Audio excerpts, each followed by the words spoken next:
You're listening to an archived Cabral Concept podcast. After listening to this show, check out the most up-to-date podcasts available at stephencabral.com/podcasts or search directly on iTunes.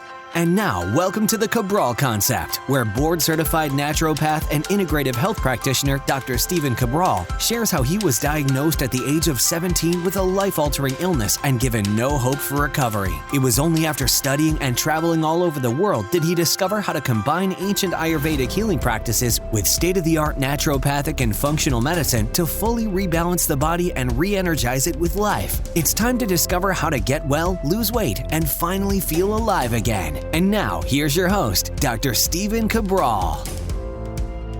Glad you could join me. We're about to kick our week off right and really tackle a topic that I see, I would say, shoved to the side in our modern day culture. It's something that they spoke about many hundreds of years ago and even 1,000+ years ago, and that is the topic of Stoicism. Now, we are going to bring this up to the modern day level. We're going to talk about this instead of, Marcus Aurelius or many of the people who practiced and talked about this many years ago. What we're going to do is bring it up to 2020 to really look at our new decade in a new light. So what I want to share with you is this. This is a fundamental principle. Now, if you're not familiar with Stoicism, I did a previous podcast on Stoicism. I would love you to check out that particular topic. But it's my belief, with the amount of stress that all of us are under, it's a topic that you need to know about and work to master at some point in your life, and the sooner the better, because it will lead you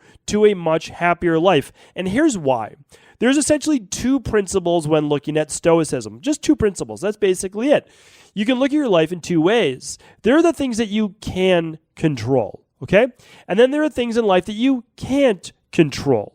What is in control? What do you have control over? Well, that would be the things that you are able to take action on, okay? What are the things that you can't take control of? You can't take control of how other people feel, how other people act, and what other people do.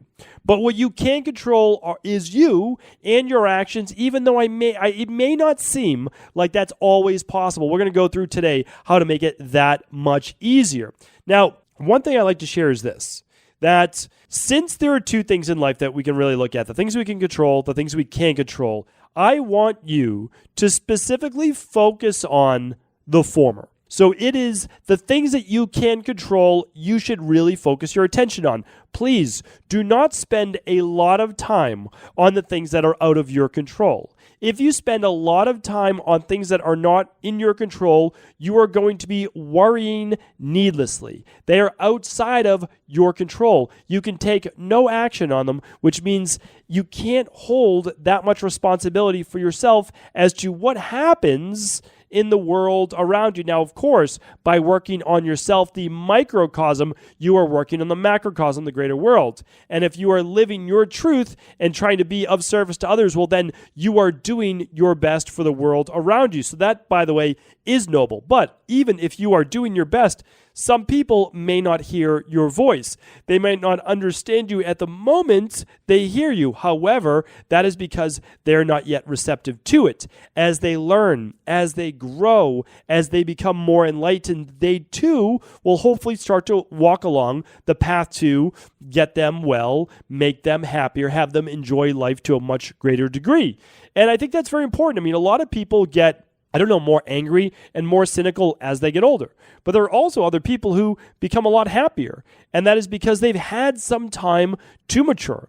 They've had some time to really experience life, and they've had some time to really express gratitude. Before I get into today's show, which is really on fair setting, something that I learned actually from Tim Ferris that I want to share with you today, I just want to share with you a quick story. Recording this actually right now, right before I leave Las Vegas. I was out here for the Consumer Electronics Summit, a great show. I was looking at the future of podcasting, the future of audio. I was also looking at all sorts of things, namely video, and then of course the future of biotech and wearable-based devices. I mean, really, really impressive stuff. A lot of it won't be coming down the pipeline for another 5 or 10 years, but very, very impressive. But that's not really what I wanted to share with you today.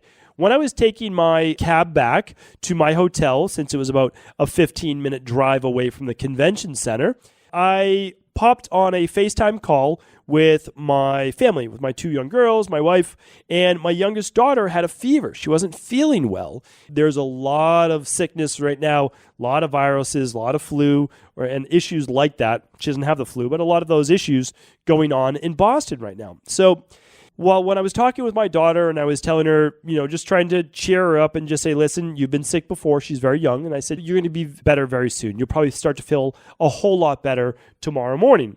Start to just ingrain in her brain that she's going to get well soon. Yes, she's not feeling well right now, but don't focus on that. You will get well. Get your sleep, drink your fluids, take your vitamins and herbs that my wife is giving to her mother, and you're going to start to feel better. So I was just talking to her, and I was, of course, then was chatting just a little bit with my wife, and then I hung up like a minute or two before I was to arrive at the hotel.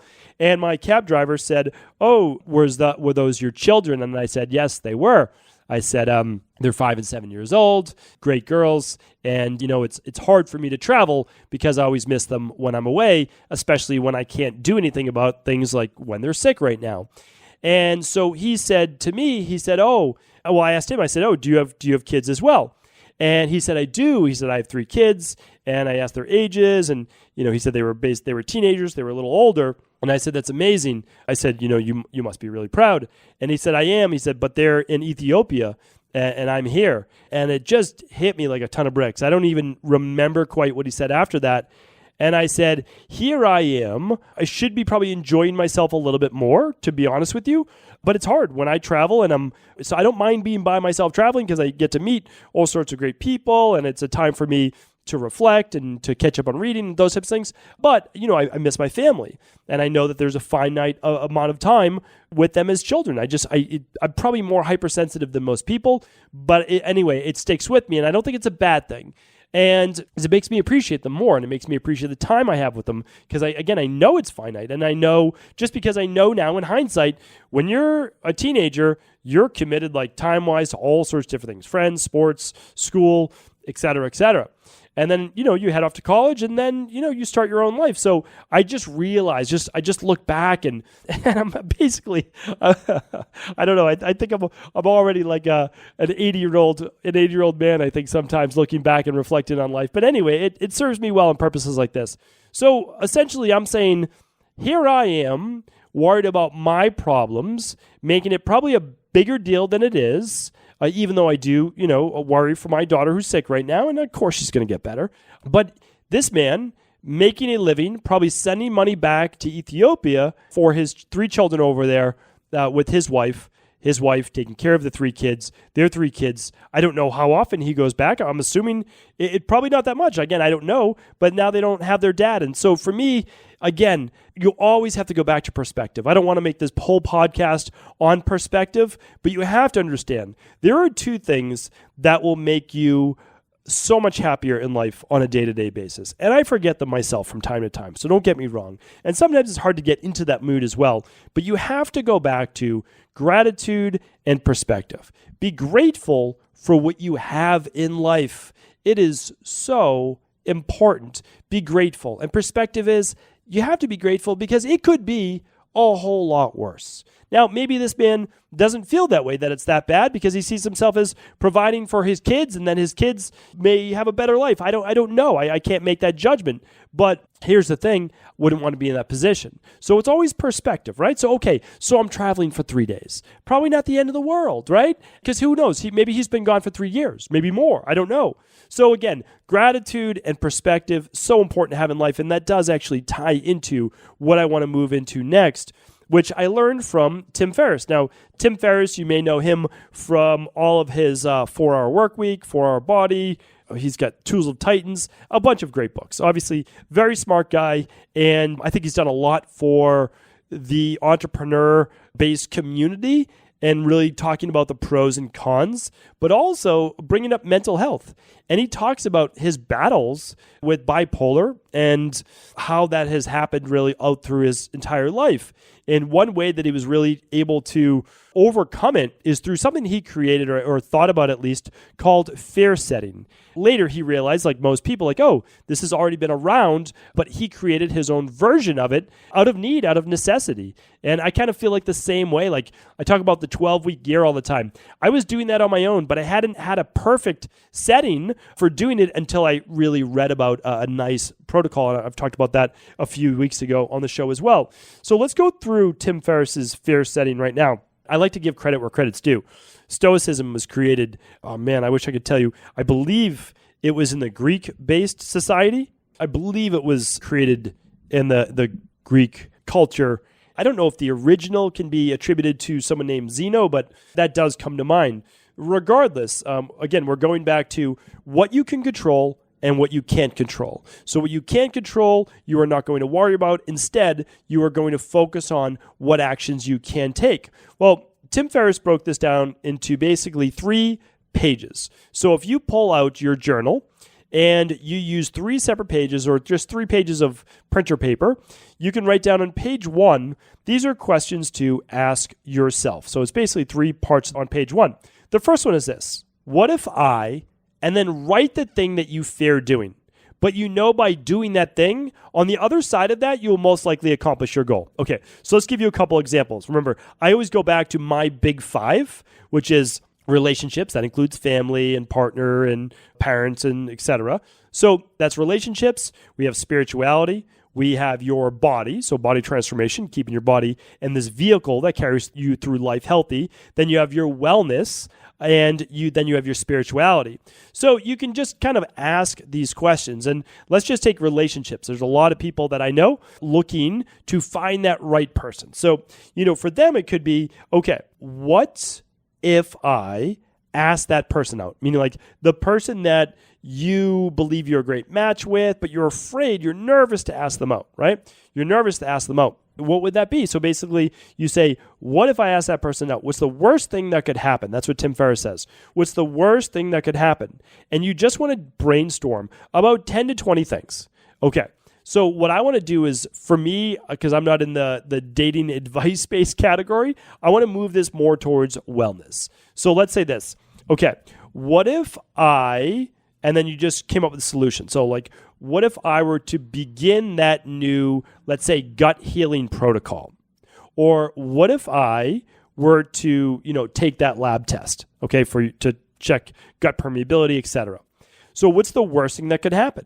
So you want to go through the list. You literally want to go through it. Well, the first thing is maybe your digestion would get even worse. Or maybe you would spend the money and it didn't pan out. Or what if it didn't give you any new answers? Or what if you were left in the same place that you're at right now? Like, again, these are all scenarios of all the worst case things that could happen. And then for all of those, what you want to do is you want to put a pain level next to them. So on a scale of 1 to 10, how painful would that be? Is it a 1? Well, that's really not so bad at all. Is it a 5? That's moderately bad. And then is it an 8, 9, or 10, which is pretty bad? Like that's a bad case scenario because you want to respect that. If it could be a really bad case scenario, you do want to be careful with that, right? You don't want to do something to make your life worse. So that would be a no. Okay, I won't do that thing. But if you feel like the pain level isn't too bad, anyway, you want to write that down. I'm going to get to what to do about this. And then after that, directly after that, what you want to do is say, what could I do to decrease the likelihood of the above worst case scenarios happening? And I thought this was brilliant. So don't just leave it as, here's all the bad things that could happen. Like, oh, it might not work or this or that. Well, what are some of the things that you could do to decrease the likelihood? Well, one is you could run a lab through a reputable functional medicine practitioner rather than just buying it on Amazon, right? Something like that. Or what if you ran it through your local functional medicine doctor, an naturopathic doctor? Or what if you ran it through an online company like ours, a virtual company, where you actually had a health coach taking you through it? So start to work through scenarios like, okay, well, they've probably done this before. So yeah, I think there's a higher likelihood and it's a good lab and I already know the results I'm going to get. So start to work through those things like, okay, what are the solutions to make this less painful, to make it less likely that you would be in a worse off spot? Because that's all you're looking for. You just don't want to be worse off for having taken this action, because that will help to alleviate some of the fear. Another one could be like, okay, I want to start a new career. Well, if you leave your job, you might not get the next job. You might not be hired for something. Okay, so now you have no income. Well, that's bad, unless you can maybe move back home or something like that temporarily. Or another thing you can say is, well, what if I started to do this part-time? Started to do it in addition to my job just for an hour or two a day. Or I moved my schedule to 4 days a week, and one day I did just this new career-based path. So you can start to work through these things where it's maybe not as fearful in the beginning. All right, now on page 2, Tim says you have to ask yourself this question. Has anyone else ever done this before? And what you want to do is try to think of people or read about success stories of people going through a particular program, such as a gut healing program. Because the reason why I name that is there are so many people with bloating, gas, acid reflux, indigestion, poor absorption, and it's life-changing, right? Because if you are always worried about what you eat and how it's making you feel and how run down it is and leaving you in a bad mood and affecting your skin and your head and your brain fog, well, it's a bad thing. If you never suffer from that, then it's good. That's, good for you. It's lucky to be you, because it affects many, many people. But the thing is, like, okay, so has anyone ever done this before? And the most likely answer is yes, in almost all scenarios. So, of course, you're going to seek out what is the blueprint and program or protocol that they used, okay? And then you also want to do this, though. You want to ask yourself, what may be the benefits of at least attempting that what you want?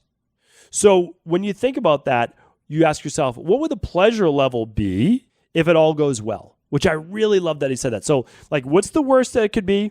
But also, how good could it be? That's the really great part. How good could it be? That's what I want people to focus on, because now you're taking your mind away from the fear and actually future casting. That's what it's called. Future casting the new you into feeling the feeling, which is the true secret to manifestation. We've talked about this before. Feeling the feeling of already having accomplished the thing. By the way, that is the great secret. I know that I'm kind of brushing it over now, but feeling the feeling has always been the secret.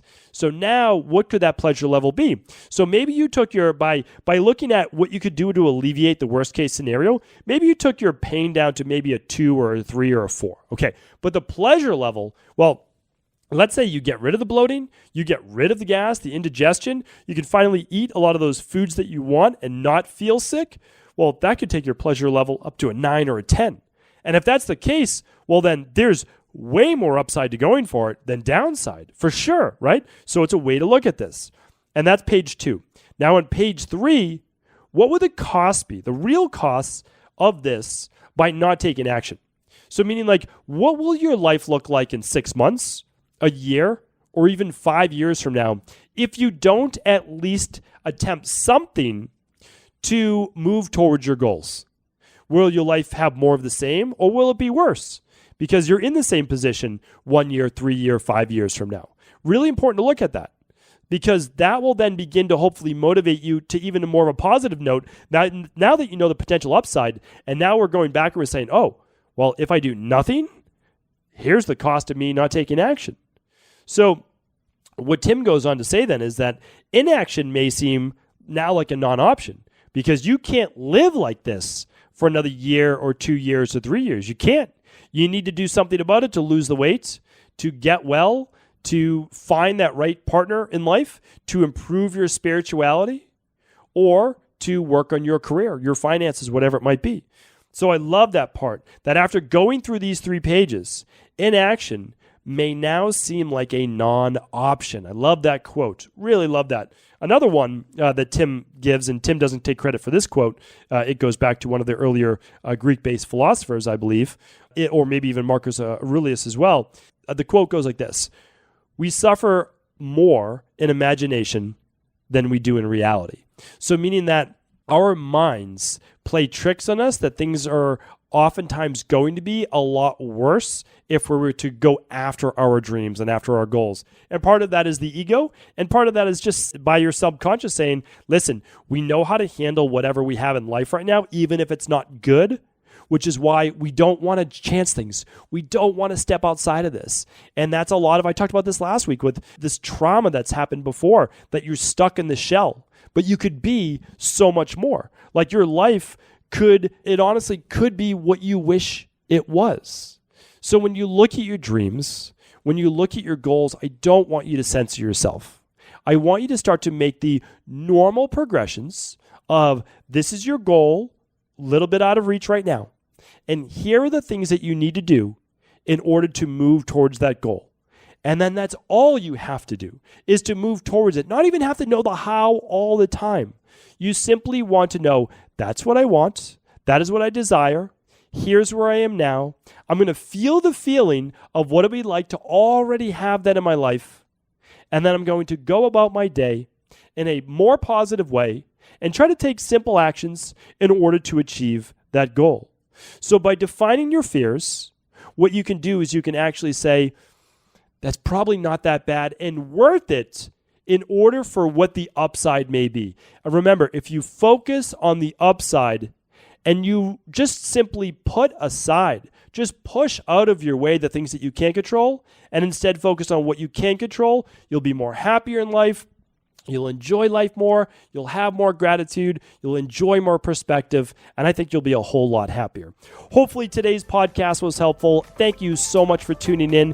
If it was helpful, please do feel free to pass this show along to anyone you believe it could serve.